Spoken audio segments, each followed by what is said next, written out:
अस्सलामुअलैकुम वरहमतुल्लाहि वबरकातुह। आज के इस वीडियो में मैं आप लोगों को रिस्क की तंगी के लिए एक ऐसा कुरानी आयत करीमा बताने जा रहा हूँ जो हर तरह के रिस्क की तंगी को दूर करने के लिए काफ़ी है और हर तरह के रिस्क के बंद दरवाज़ों को खोलने के लिए काफ़ी है इंशाअल्लाह। बस शर्त है कि आप इस आयत करीमा पे मुकम्मल तौर पे अमल करें। और आइए आयत करीमा समाअत कीजिए कुरान पाक की। वो कौन सी आयत करीमा है?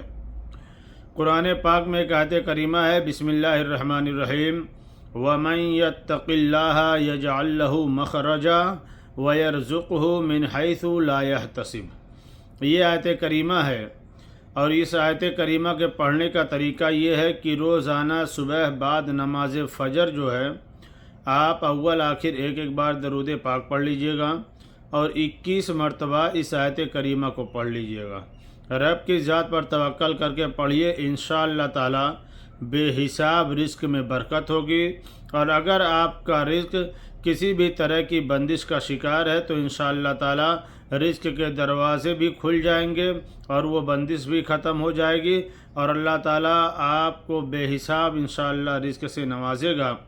आप लोगों से गुजारिश है कि ज़्यादा से ज़्यादा इस वीडियो को शेयर कीजिए, लाइक कीजिए और जितने भी नए लोग हैं उनसे गुजारिश है कि आप ज़्यादा से ज़्यादा चैनल को सब्सक्राइब कीजिए।